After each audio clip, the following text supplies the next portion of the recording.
Hi, I'm John Byrne, editor of Poets and Quants, with Handicapping Your MBA Odds.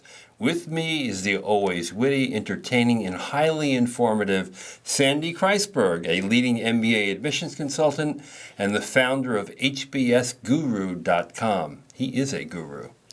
Well, we're here to handicap the odds of an MBA candidate who wants to get into one of the world's elite MBA programs. And as we do in our highly popular columns on Poets and Quants, we'll analyze whether a real-life applicant has what it takes to either get into a big school or whether, in fact, that person might be dinged. Too bad. Today's candidate is a 23-year-old Asian-American poker-playing woman with a super GMAT of 770 and a pretty good GPA of 3.45 from a top liberal arts college in the East Coast. For the past 2.5 years, she's been working for a small boutique economics consulting firm in Europe as an analyst. She's gotten one promotion, so she's a senior analyst, and her extracurriculars are pretty interesting. She's involved in women's issues, but she's also a scuba diver, someone who enjoys rafting, hiking, and, like I said before, playing poker. Sandy, what do you think about our poker player?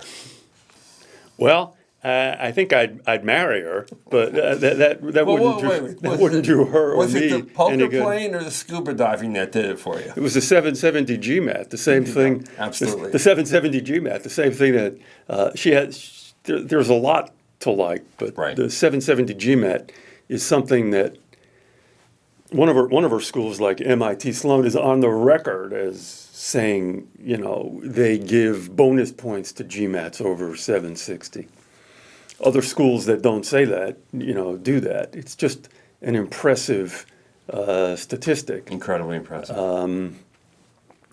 So that's one thing she has going for her at like MIT Sloan.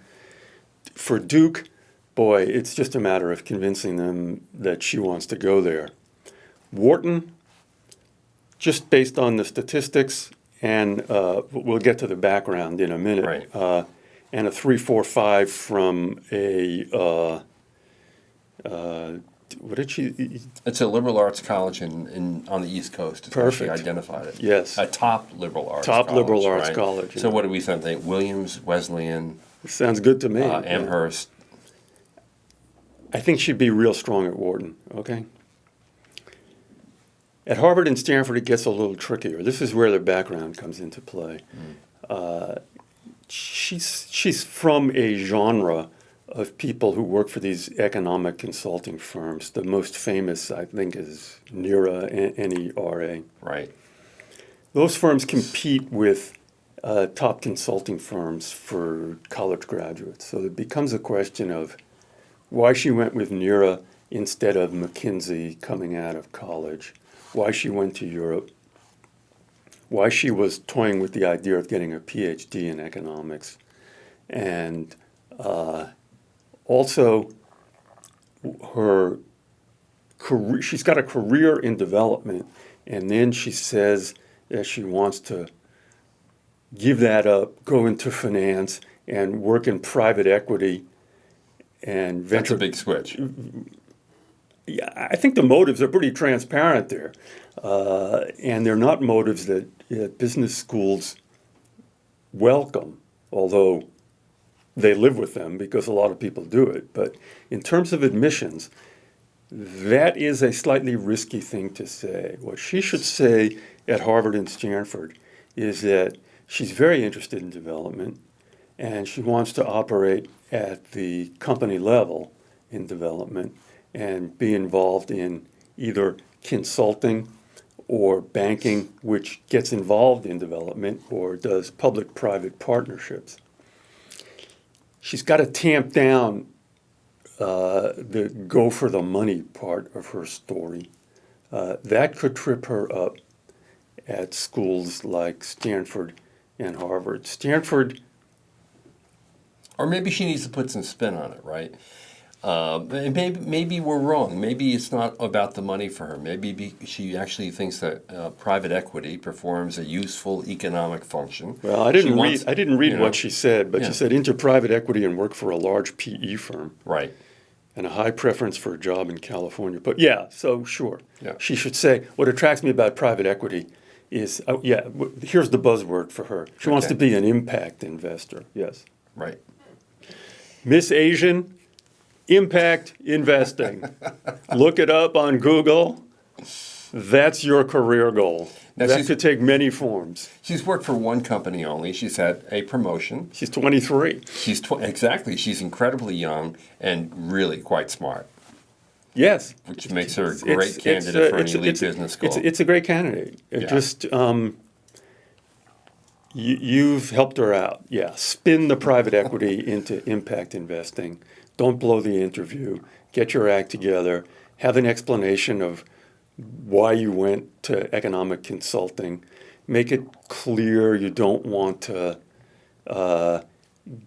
become an economist, and that you're really interested in business. Right, and clearly she is, because she sees that the path to advancement at her current company would require a PhD, and she's not really interested in that. Good point. So that's the fork in the road. Yeah. And she's decided to walk down the MBA fork. Now, what about her extracurriculars?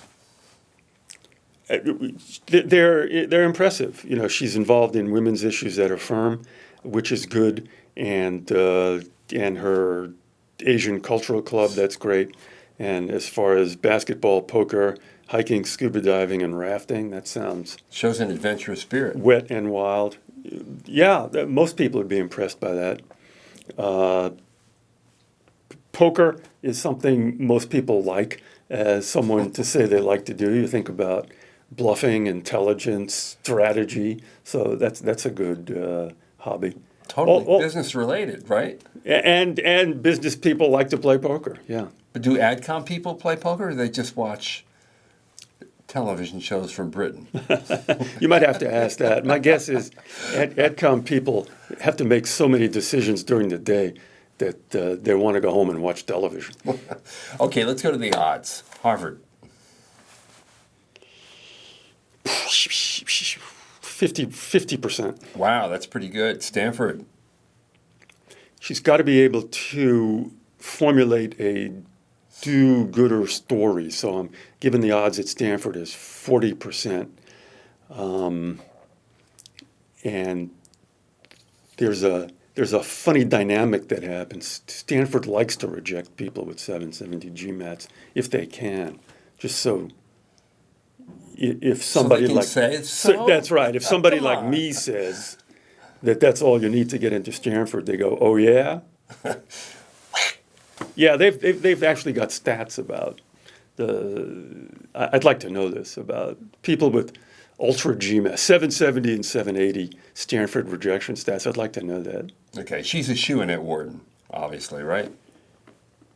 Yeah, unless she does something very unusual in there, works and plays well with others, group interview. Right, so her odds at Wharton are what?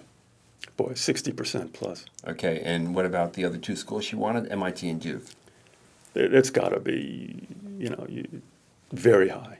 Let me say this. No, Duke often, not often, but on occasion would put someone like this on a waiting list, just to protect their own yield. And they say, you're on the waiting list. If you're really interested, let us know.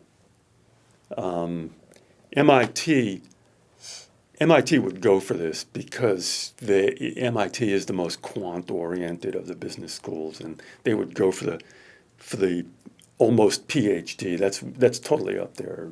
So 70, 80% MIT? Yeah. Wow. Well, it's not a number. I'd like to use 60 plus as the ultra, but yeah, I mean, her odds at MIT are very good. Okay. Well, we know she's going to a great business school no matter where it is, and she's got a great career ahead of her. Thank you, Sandy, and good luck to our candidate. If you're interested in having your odds assessed by Sandy, go to poetsandquants.com, look for our handicapping series, and leave your profile in the comments. We'll get Sandy to take a look. Meantime, good luck to our candidate, and good luck to you.